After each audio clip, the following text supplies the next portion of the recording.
Ladies and gentlemen, boys and girls, riders, hiders and mortgage providers, welcome along to the Joe Spivey YouTube channel where we discuss books and little else. And you join me on a spine-tinglingly cold day here in the north of England. It hasn't yet got above zero because of the wind chill, and I was notified of the cold in the familiar way, as I'm sure is often the case with you guys as well. I was awoken this morning by my butler Adkins, who told me that there was a furore and there was upheaval downstairs because not only was the drawbridge inoperable, but the moat that girds our entire family seat is frozen over as well, is now one solid landmass. It's horrendously cold, and but thank the Lord it's quite bright. But yes, I have been watching BookTube, as is my wont, over the last couple of days and weeks, and have seen that a non-fiction journey tag is doing the rounds. I saw it on Aaron Face's channel, I saw it on Hannah's Books. She did a video, I think the tag in its current form may have emanated from Hannah's channel, so congratulations Hannah, this is really, really excellent, some stimulating questions, and I thought I'd give it a go myself. So here we are, we've got 8 or 9 questions that I will skim through and give you some delectable answers as per usual. So we have question 1. What was your first experience reading non-fiction? Now, I was from the age of about sort of 13 to 15 when one is acquiring a personality. I was a little bit of a politico, so my first experience reading non-fiction will almost certainly have been, or you know, reading as an adult or a small child will have been just newspapers or online political articles. But as for something that I can produce for you today and show you, I have again similar stories of a singularly captive or captivating teacher at school who was a good old solid lefty, sort of slight grey, dirty beard, full of cornflakes and toy soldiers in there, never wore shoes, and would strut up and down the classroom with his pot belly hanging out, usual type of thing. Admirer of Trotsky and Lenin, and thought that, you know, had they been in power, the Russian Revolution would have been a wonderful thing. So he recommended to us all Alexander Solzhenitsyn's The Gulag Archipelago, which I think I must have gotten through when I was 16 or 17. Haven't touched it since because it just didn't strike much of a chord with me. You will notice, of course, that the introduction, or sorry, the foreword of this book is written by Dr. Jordan B. Peterson, about which I have misgivings, and the introduction is prototypical of what Mr. Peterson stands for. It's a little bit wordy, a little bit circumlocucious, and yeah, I'm amazed that it was sanctioned by said company. But yeah, it's a little long. If you don't know, it essentially draws from Solzhenitsyn's experience in one of the camps amidst Stalin's terror, and talks about the methods of imprisonment and how political discord was completely shut down, and how really, really terrible and, yeah, unutterably disgusting the conditions were in some of the camps. I think Solzhenitsyn was himself in one. I haven't even looked at this for a long time, but I did remember that this was, it must have been the first serious big piece of non-fiction that I read. Second of all will be when I was but a boy and was the typical irreverent, snotty, squealing little, you know, the person that you just want to, you know, just completely be rid of, the uninteresting young boys that are only interested in, you know, skateboards and snot and toy soldiers. I ran into an article in Esquire of Will Selfs, and just suddenly found myself, again, captivated by an individual that was not just intelligent, but also very funny, and very judicious with his words, and, yeah, made reading a pleasure and not a chore. And I soon found that, heaven forbid, he's written more than just the article I'm reading now. He's written many, many, many works of non-fiction and fiction as well. So this is his Feeding Frenzy, which is a collection of essays from the late 90s and early noughties, when Mr. Tony Blair was coming into power. And this will also link to one of the questions later on when I read out some of the non-fiction prose that I adore. So yes, this is a really excellent work. Yeah, it's a mishmash of restaurant reviews, political commentary, and more of his musings on socio-political events in and around the world. So yeah, it's really, really very good. Self is never boring. He's also done an excellent work that I would recommend called Walking to Hollywood, which is, despite its title, situated mainly around the area of East Yorkshire in which I live. So there's a little bit more of an affiliation there as well. So yeah, Will Self's really excellent. So those are pretty much my two first memories of reading non-fiction. Has the reading of a work of non-fiction ever brought you to tears? That's question number 2. Not really, no. I have been brought to tears by poetry and by fiction, but I won't say that I've never been moved by non-fiction. Of course, that would be ridiculous to say, but I can't remember actually. Again, I've been sickened and disillusioned and felt empathy for those discussed in non-fiction, but never actually brought to tears, I don't think. And anyway, I'm a sort of stalwart of calm rationality. I don't often let my emotions get the better of me. Question 3. Are there any people who have played a significant role in your non-fiction journey? Now, again, that captive teacher that I mentioned earlier, that's an honourable mention, but pretty much the primary figure for my love of non-fiction, and pretty much, I think, probably books in general, will be Daddy-O. Corporal Captain Spivey, who is... my dad's a conflicting figure. I may even have to get him on the channel once or twice, although he would absolutely despise that. He is as I say, a very, very, very bizarre figure. He has a latent and ruefully untapped intelligence, but I'm sounding like his history teacher in year 4, but he does fail to apply himself rather a lot. He's got a sharp tongue and a quick wit and a boundless common sense, but doesn't actually read anything of merit, or doesn't read at all really anymore, although he has got books it's coming from his ears. But anyway, my dad is the person who I have to thank for interest in. He has an unfathomable and frenetic and fanatical knowledge of certain periods of history. My mother and father were married in South Africa, for example, because of his interest in, I think, the Zulu War and Isandlwana, and I probably at the age of 4 or 5, if you'd have walked into our family household, would have had a Lee Enfield with a bayonet in my hand, marching around uttering the lines of Michael Caine in Zulu. So that's where that comes from. He also took us on the 200th anniversary of the Battle of Waterloo a couple of years, when will that have been? 2015 probably. He took us to the battlefields, and we went to Hougoumont. He famously lost his sunglasses at Hougoumont, which is of course the most auspicious place to lose a pair of shades. But yeah, he's got goblets with Waterloo, for example. He has a huge bookshelf downstairs with, for example, Wellington, Elizabeth Longford. That will be a very, very short biography, I presume. He has The Campaigns of Napoleon, for example, by David Chandler. Big, big expert on Waterloo, knows every cough and sneeze from around there as well. And has World War II illustrated books, and has The War illustrated here. A pictorial record of the conflict of nations. So it's just this is full of all sorts of good stuff, black and white pictures of goodness knows what. But yeah, I mean, these are very delicate, so I'm not going to hold these up for very long. But there is it's got busts of Napoleon, pictures of George the something, George the First or the Second, and littered around his house. Victoria, again, Isandlwana. So he is very historically interested and doesn't read. I can't remember him ever buying or registering his interest in anything fictional, so he's all very, as most human adult males are, very absorbed in facts. But yeah, I've got to thank my dad for that. Question 4. Do you enjoy documentaries? Do you have a favourite? Is there a subject you'd like to see discussed on film? I love documentaries, yes. I much prefer them to films. Again, just because when you want, a sort of consignment of information, they're much better. There's a much better way of doing it. Favourite ones, I don't know how much I would differ from the regular answers. Let us see. The World War II in colour, for example, on Netflix is very good.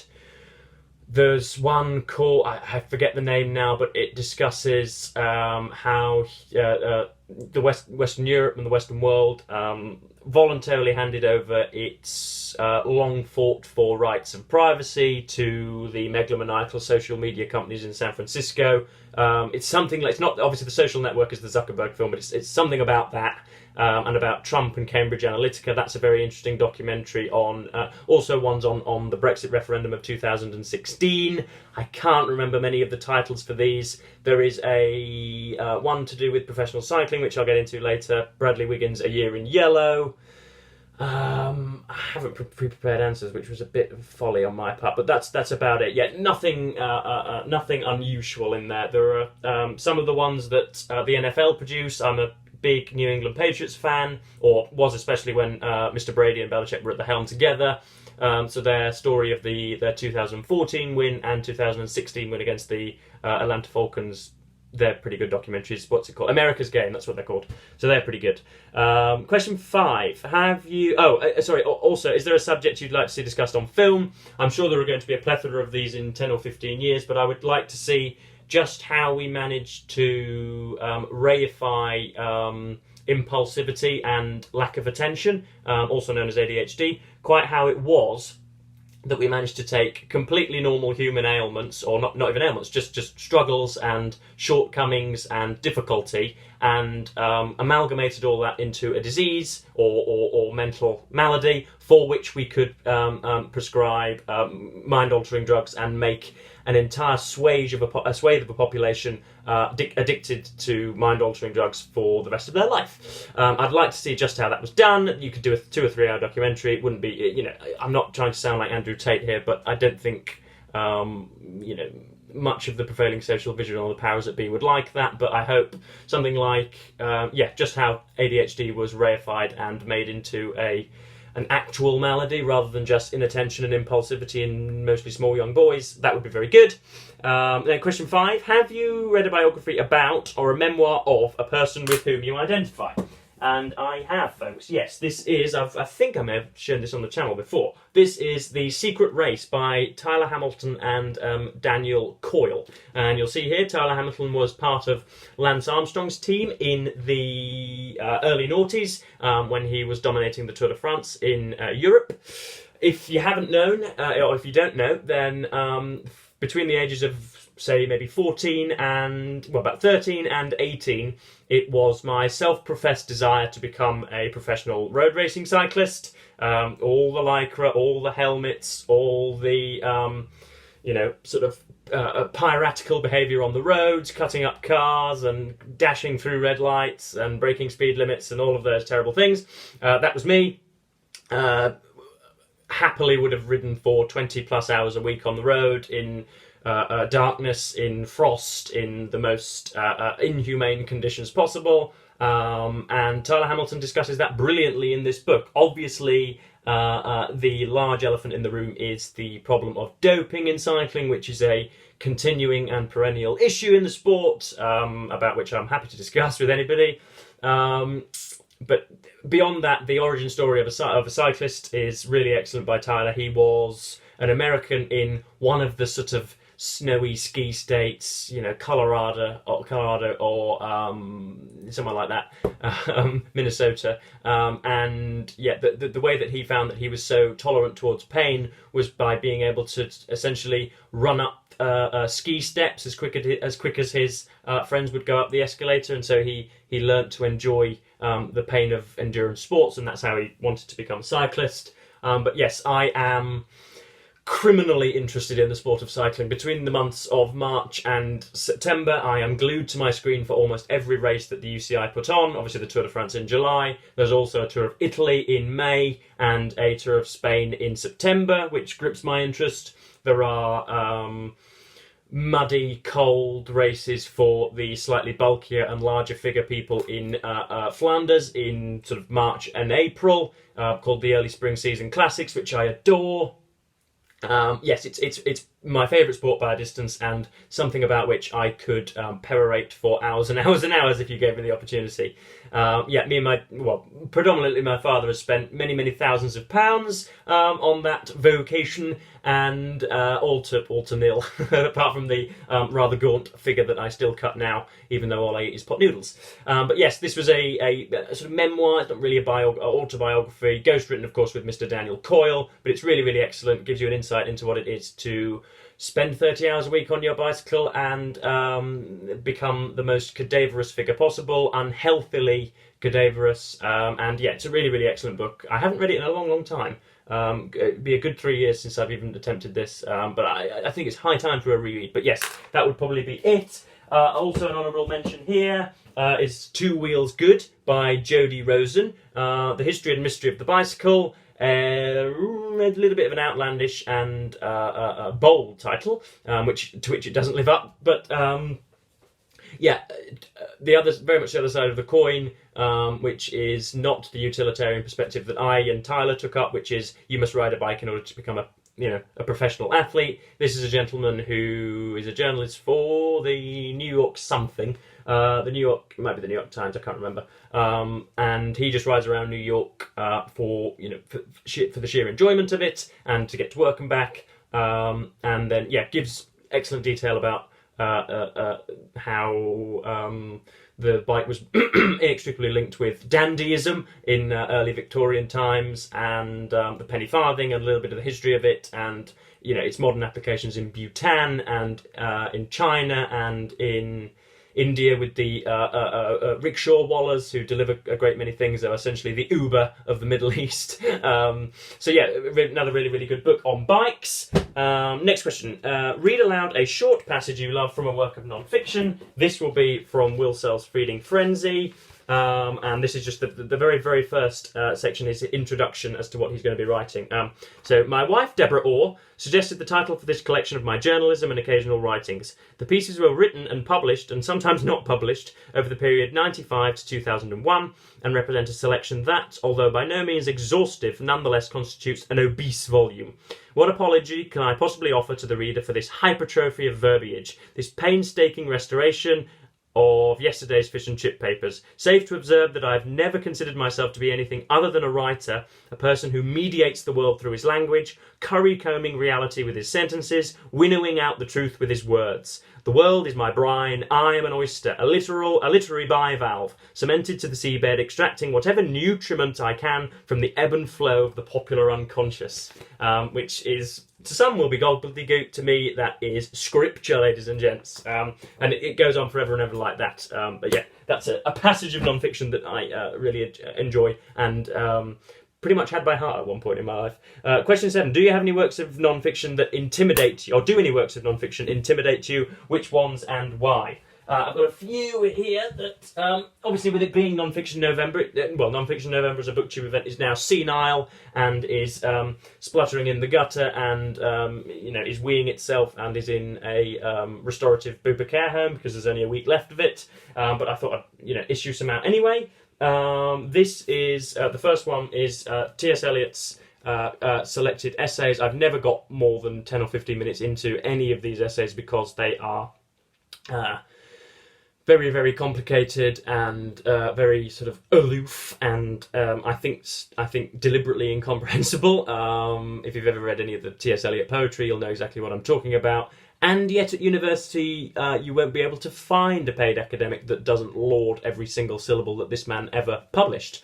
But yeah, the contents page, tradition and the individual talent, the function of criticism, rhetoric and poetic drama, Christopher Marlowe, Hamlet, Ben Jonson, Thomas Middleton, Cyril Tournier, John Ford, John Marston, Dante, William Blake, Baudelaire, Arnold and Pater, Wilkie Collins and Dickens, second thoughts about sort of humanism or something. I don't think I've ever got through a single one of these essays. Obviously they're episodic, it's just a selection of his criticism, I suppose. But yeah, I've never been a huge fan of it. It's never intrigued me, and it stinks of academic posturing, and yeah, just as I say, needless incomprehensibility. So it doesn't intimidate me so much as disgust me. But I thought I'd mention it. I also have, I don't know how the hell I came by this. This is A History of the 20th Century, Volume 1, 1900 to 33, by Martin Gilbert. I think you can see there. I, again, won't have gotten much further than, the contents page. It's a huge, huge work, only with a handful of pictures, that talks about, the Boer Wars, and I'm sure has a very helpful detailing of how Europe went to war in 1914. I'm sure that's very excellent.